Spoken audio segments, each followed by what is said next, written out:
Welcome to Second City Liberty, a Chicago-centric podcast that takes a look at politics, current events, sports, and pop culture through the lens of liberty. I'm your host, Jim Hume. Thanks for tuning in. Happy Tax Day. Of course, it's not a day for celebration when federal, state, and even some local governments extort you for your hard-earned income. Simply refusing to comply leads to a myriad of issues, including fines and even imprisonment. But there are ways of insulating your income and assets from theft by the state.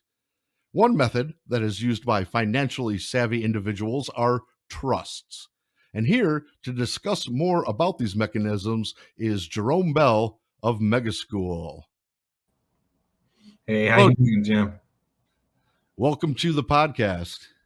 Cool. So, we're going to talk a little bit about trusts, I guess, and neither one of us are lawyers nor financial planners. So don't take our advice or for educational purposes only. For educational purposes only, but to get a conversation going and discussing some things that folks can perhaps investigate on their own to, like I said, protect their assets and kind of insulate themselves from the state.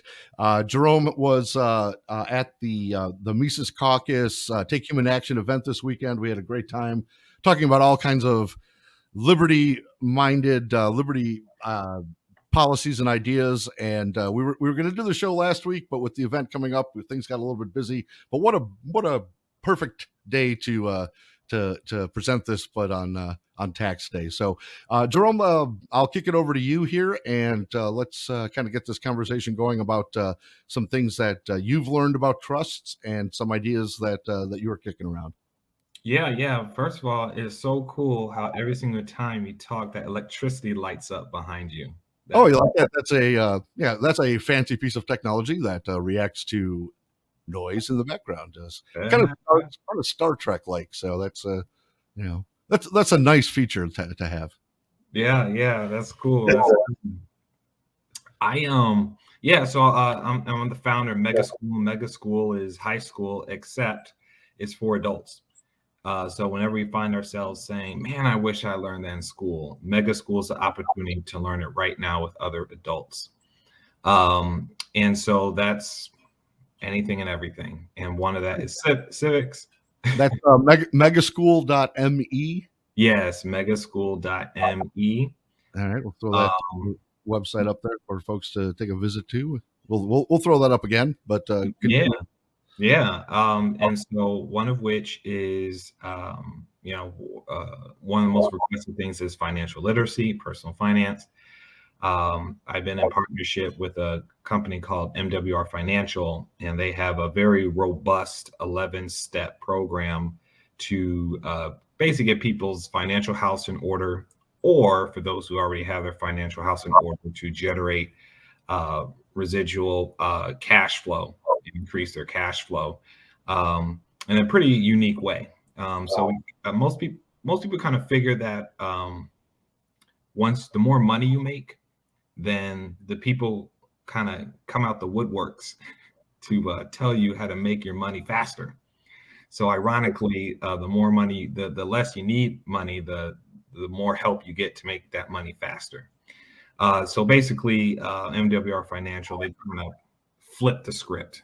And basically, they're saying we're going to take all those services that the wealthy get access to, and we're actually going to bring it to the folks, everyday people. And so in those 11 steps, the first one is they talk about taxes. They do call it instant pay raise. And so what they do is they say, we're going to make sure, to the best of our ability, you get $0 tax refund. And the way they do that is they do a W-4 adjustment. W-4 is a tax form. And that decreases your tax withholding, increases your net pay. And so people are able to pay down debt faster or invest in investments, get interest off of investments throughout the year. The alternative is basically overpaying throughout the year and giving the government a zero interest throughout the year. So that's step one out of 11 really robust steps in the spirit of what I just mentioned. The last step of those 11 is actually creating a English common law trust to protect your whole financial package, everything that you have. And this was new to me. And it has implications outside of finances. So, an English common law trust is simply what a trust is in general is a three-party inviolate contract. Three-party means three separate people are in the contract. Inviolate means you can't violate it. You can't revoke it. Okay. So there's usually there's like the trust contributor, there's the trust beneficiary, and then there's usually some third party that is kind of the overseer of that trust. Basically, those are the three parties you're kind of referring to. Yeah, the creator Mhm. goes by other names, but the creator, a trustee, the one who's basically managing the trust, and the beneficiary, the one who gets the assets of the trust under the defined conditions in the contract of the trust itself. So the trust is a contract with those three parties, just as you mentioned, creator, trustee, beneficiary, and it's inviolate. Now that's the interesting word. Why is it inviolate? A trust in the proper jurisdiction of law is inviolate, and the proper jurisdiction is English common law. So as opposed to what? Statutory law.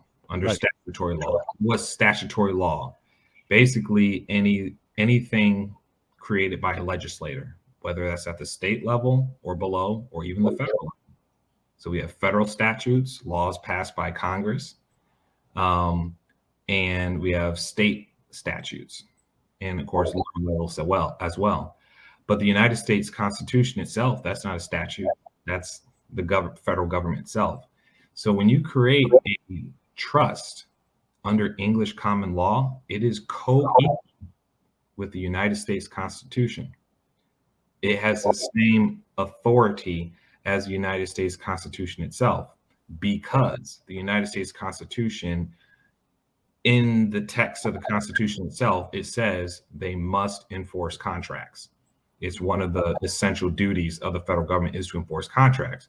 Well, a trust is indeed a contract. It's just a three-party inviolate contract. And so therefore, when placed in the proper jurisdiction of English common law, then the United States government by U.S. Constitution is obligated to enforce that contract. And if you're thinking, well, that kind of means you're almost effectively creating law. Yes. Through an English common law trust, I'll say common law for short, but through a common law trust, you are effectively creating law. And this is something available to everyone. It's been used extensively for over a century, basically since the inception of the nation by the wealthy, the Rockefellers, those big names. And you hear about Bill and Melinda Gates Foundation and These People Foundation. Like, what are these foundations? They are trusts. And so from a financial standpoint, and I want to also look at the political aspect of it, but from a financial standpoint, the strategy is you would have three common law trusts. You would have a business trust, a family trust, and a foundation trust. And you flow money through that order. The business trust has one sole purpose, is basically to receive business income. And then the beneficiary of the business trust is actually the family trust. And so all family expenses are paid through the family trust. Okay. And anything left over that's not needed in the family trust, the beneficiary of the family trust is the foundation trust, which is basically a nonprofit organization. And in that a foundation trust, the requirement is, I believe, 5% of all funds received to the foundation trust needs to go to a 501c3 organization, a nonprofit organization. And so basically, if you simply structure this is a lifestyle. Mm-hmm. If you structure your finances properly, you could be at a 0 to 5% tax liability, regardless of how much money you make. And under this strategy, this structure is following the philosophy of own nothing, but control everything. And because the trust is owning everything, but you're the trustee of all three of those trusts. And so you can control all those assets under ownership of those trusts, but it needs to be under English common law. So the stickler point, I just want to be really clear on this, is that what really messes people up who think they have a common law trust, but they don't, is that it's not three parties. They will have one person fulfilling two different roles in the trust. So they will be both the creator of the trust and the trustee. That's a common setup. Or with spouses, it can be gray, where, you know, they might consider this, you know, the husband might be the creator, but the wife is a trustee or something like that. And that could be gray. You want to just make it crystal clear. From a practical standpoint, the trustee controls the trust. So they're really the only one who matters. You already know who the beneficiary you want that to be. And so really just it's the creator, or what sometimes they call the grantor. That's where people get it messed up. And it's not out of, you know, it's due to ignorance. It's exercising a right that the average people don't know about. So again, Megaschool and Second City Liberty, you know, we're here about, you know, educating the people. And again, you do your own due diligence, you know, you do your own fact checking. But this is three parties, three separate flesh and blood persons or legal entities between the creator, trustee, and beneficiary of the trust. That's what puts in the jurisdiction of English common law. It's bulletproof. So let's, if you don't mind, let's Sure. kind of go through a scenario now. If you're you're a regular working guy, you're a W-2 employee, you're getting a paycheck every 2 weeks or every week.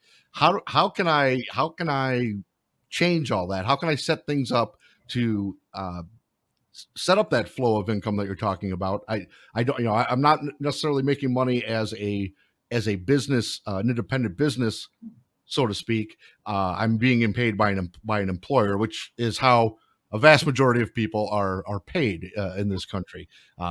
So let's, if you don't mind, let's kind of walk through a process how this would work, and how this could be set up for just the average person that's tuning into the podcast. Okay, so I'm going to be very upfront that for a W-2 employee, and they very, very well may be making $200,000-300,000 a year, you're limited as to how much you can take advantage of, specifically the tax liability being reduced.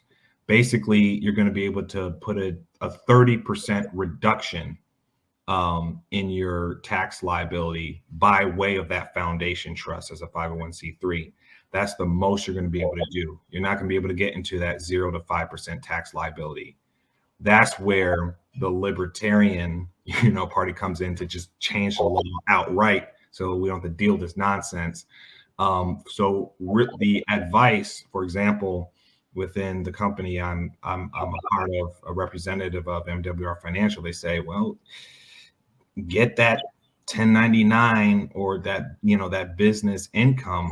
If you want to get that advantage, it's messed up, but that the way it is right now, if you want to get to that 0 or to 5% liability, it has to be business income. But putting a 30% dent in your existing tax liability ain't nothing to sneeze at either. Right, for sure. So, yeah, so there's some, now there's the from a financial standpoint, you want to, if you're already making business income, if you have basically $70,000 of annual business income, then that three trust structure makes sense. That's kind of the tipping point, the rule of thumb there. If you're making basically 100,000 of W-2 income, and you have $20,000 in assets, that's when financially it makes sense, at least through the program that I work with, to set up this three this three trust structure. Because I have another scenario that applies to nonviolent prisoners. We can look at that in a moment, but at least for the W-2, we can basically put a 30% dent in that tax liability. But we want to look at, from a cost perspective, what's the tipping point, which that makes sense. It's about $100,000. Oh, that's good to know. And I mean, that's not a crazy number. That's that's pretty much middle class in the in the United States these days. But if you do have a business that you own, or a side hustle of sorts, you certainly want to be able to protect those assets as well. And obviously, the tax burden is completely on the individual once you're earning money that way. So you're definitely going to want to like set up an LLC or some type of organization that maybe you're getting paid that way, and that will help facilitate this this kind of three-pronged trust that you're talking about. Yeah, you got it, because you use the LLC basically to interface with, local and state compliance, right? You got to pick your battles, right? Mhm. And then basically your trust would have, business trust would have maybe 100% ownership of that LLC. And so they do, again, I'm not a tax expert. I geek out on this. I find it fascinating, but I believe the proper term is like a K1 to the trust. And that's how money goes into the trust from the LLC. Yeah. And then so I've got an LLC. I'm bringing in about $70,000 a year. Who do I get to be the creator of the trust? Great question. From a practical standpoint and a legal standpoint, the only role that really matters is the trustee. You already know who you want the beneficiary to be, and so it's actually just symbolic. So you can pick your lawyer. You can make it symbolic and have it, somebody significant in your family, but it has no legal significance. It's from a legal standpoint and a practical standpoint, symbolic, but it does need to be a flesh and blood person other than yourself, or certainly a completely separate legal entity than yourself, because creator, or they call the grant, that's where people get messed up, and they're under the statutory trust. And this is actually, if I could say real quick, Jim, I think as a potential policy proposal is I would say outlaw statutory trust. So the state of Illinois would not Illinois statute. When we say trust, there is no ambiguity from a practical standpoint. Oh, is it under the jurisdiction of common law or statutory law? If we simply get rid of trust at the state level, then there's no ambiguity, and people are just always operating under the highest level of protection. It's just a thought to consider. Yeah, interesting. Just don't let the state define what a trust is, I guess. I mean, that might be a way of putting it, and stick to this this English common law trust as the only definition that exists.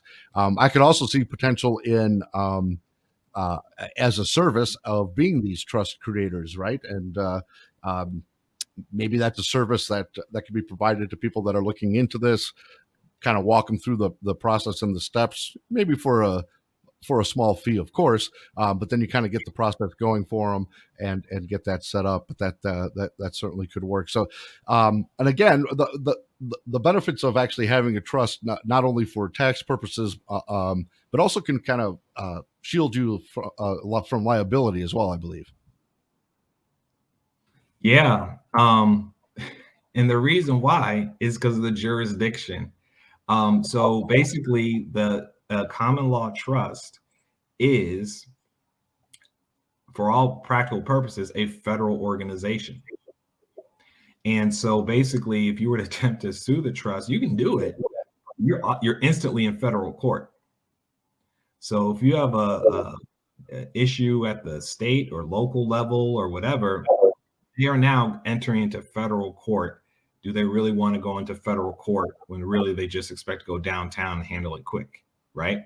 And so if you're going to have to deal with federal court, and that alone is a barrier to, I would say, frivolous lawsuits. You know, if you're going to really make a case against somebody, it needs to be real. But first and foremost, you know, they take you to court, the state level, county level, city level, you know, municipal level. First thing they're going to do is they're going to throw it out and say it's not a proper jurisdiction, and there's not a rebuttal. There's 100 years of Supreme Court precedent affirming the jurisdiction of common law trust. So absolutely. Yeah, I mean, it's definitely a fascinating concept, and I think anyone that does have their own business or is earning money that way, they should definitely be looking into this. And even those of us that are getting a paycheck, you know, we've got a number of side hustles going on, and it's always best to like try to set up an LLC, try to set up some type of business entity.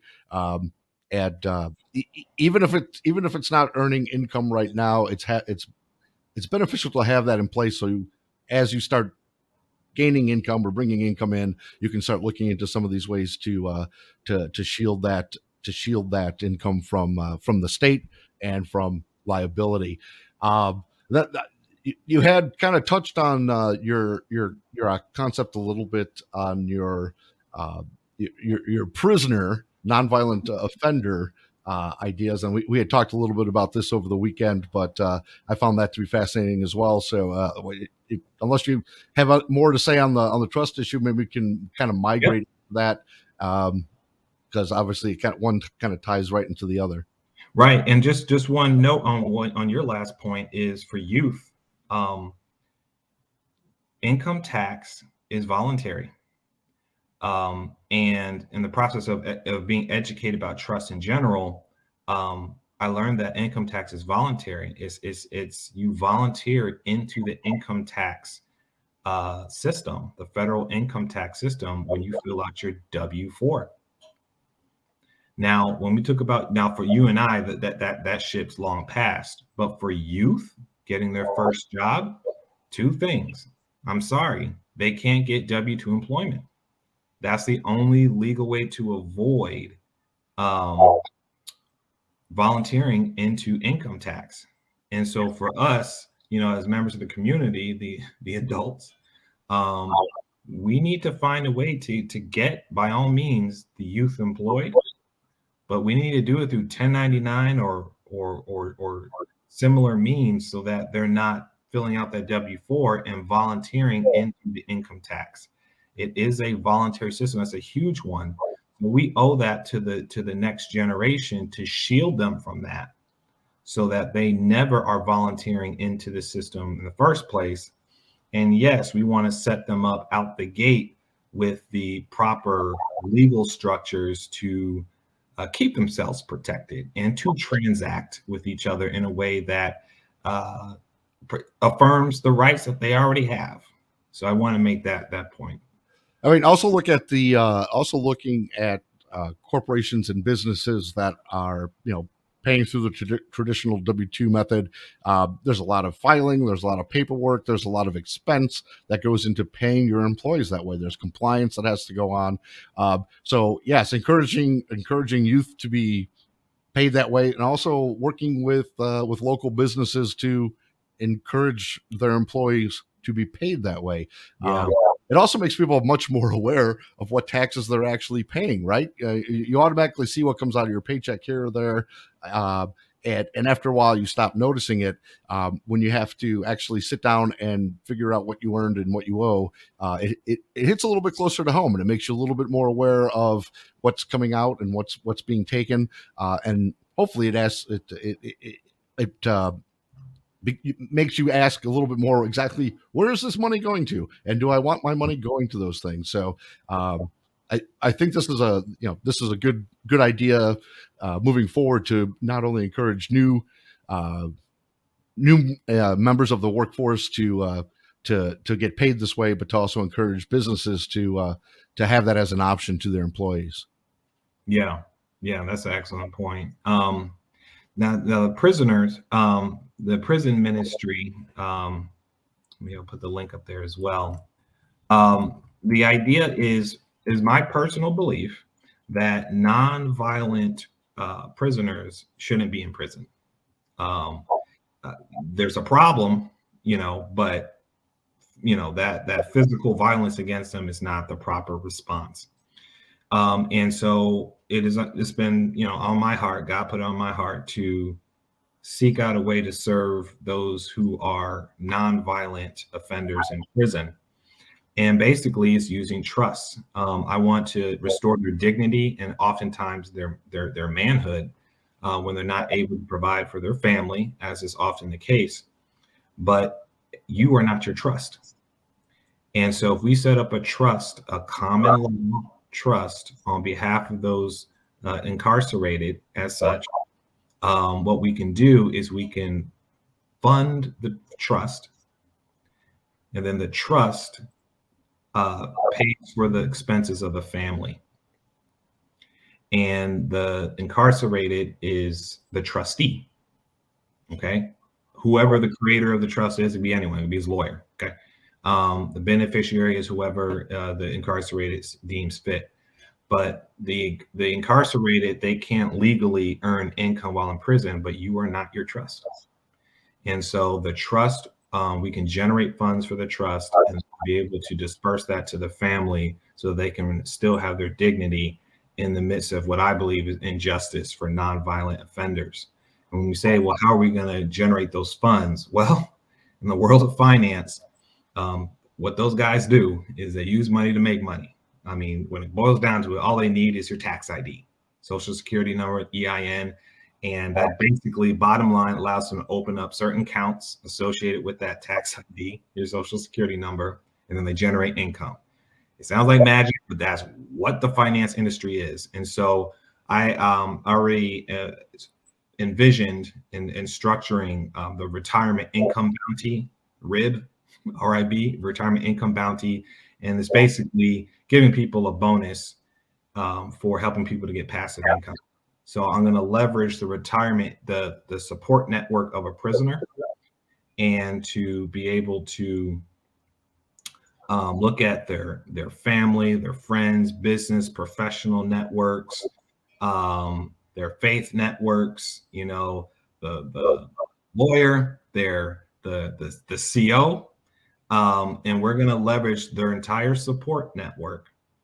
And we're going to basically leverage their tax ID, their social security numbers, put it in the hands of financial advisors, et cetera, people who are financial professionals, then work their magic. They're going to generate passive income, and that's going into the trust. And that's what pays the bills for the family. And so we're really taking from the private sector, the reality that we know, the wealth, you don't need to work to make money. So we're taking advantage of those legally and ethically to generate funds for the trust, which will fund the needs of the family. Is our way, in a legal, ethical way, to restore justice, at least a little bit more, for those who are nonviolent offenders in prison. So that's the prison ministry. Yeah, that sounds that sounds like that's amazing, an amazing program, and let's talk about that more, and I definitely want to see where things head with that, because I think that's something that could really benefit a lot of people, and like you said, especially so many nonviolent offenders that are at a disadvantage because of the state.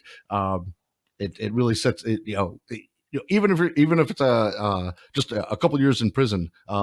Boy, that's on your permanent record. That's going to hinder future employment, and of course, lost income over those years of incarceration. So this just sounds like a great way to at least have those folks have some foundation to continue um, covering their expenses or their family's expenses anyway.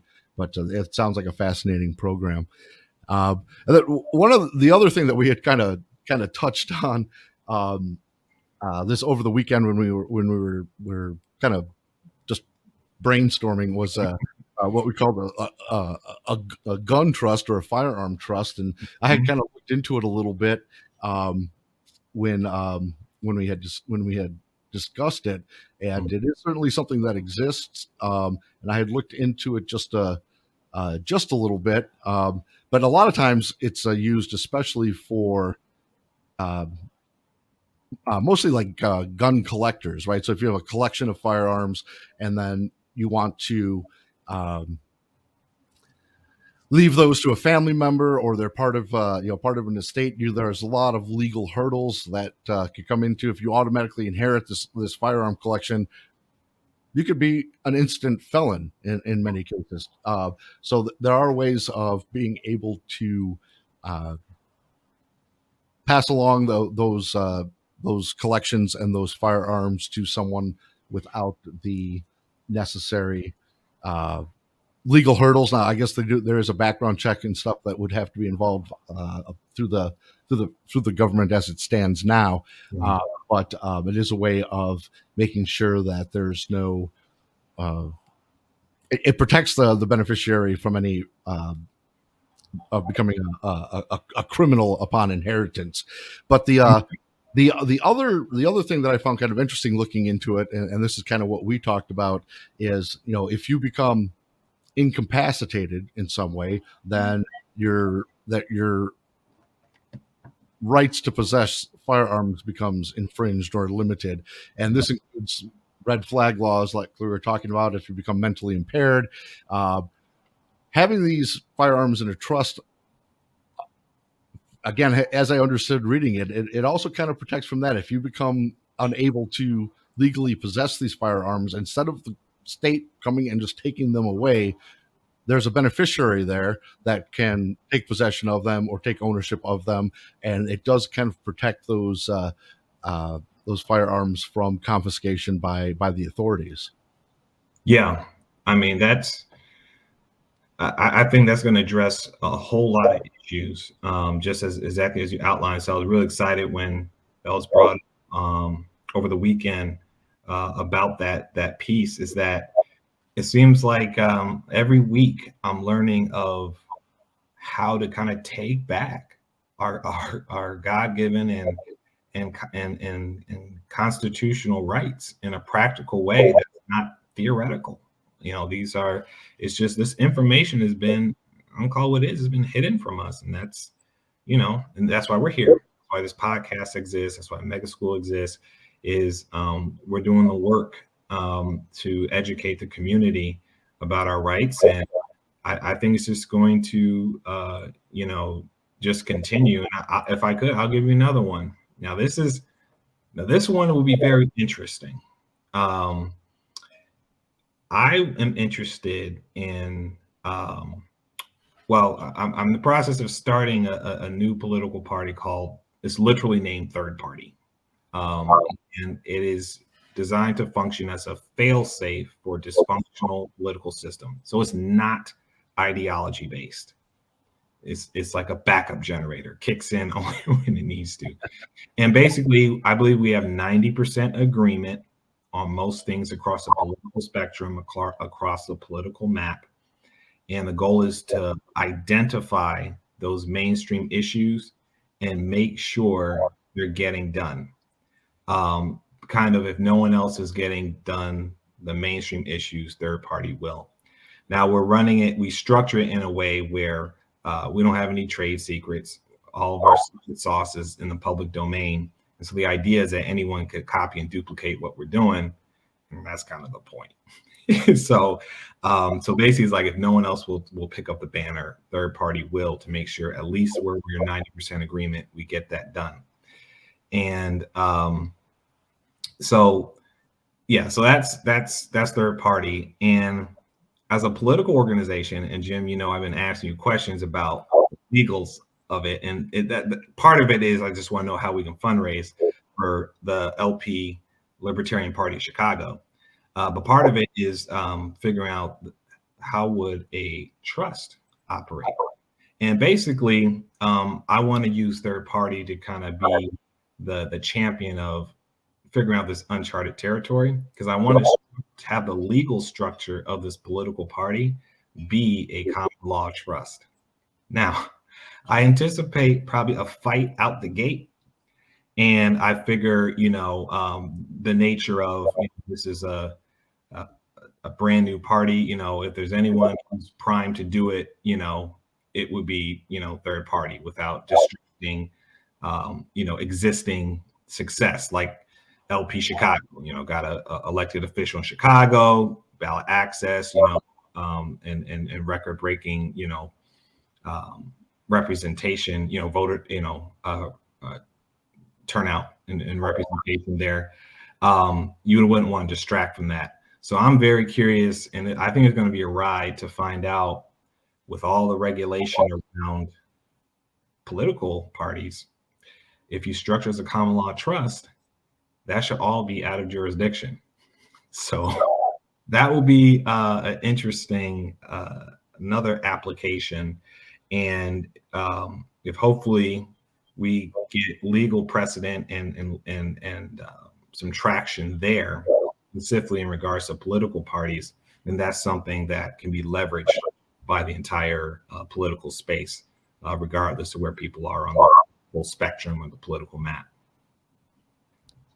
Yeah, that sounds fascinating. Almost, we've been talking about this a little bit, but almost an open source third party where people can contribute, people can use that knowledge, people can add to it, people can take from it and tinker with it to their, to make it work for for themselves. And whether that's a libertarian or an independent or some other third party, there's a lot of knowledge out there, and centralizing it in one place where anyone can have access to it is really a great idea.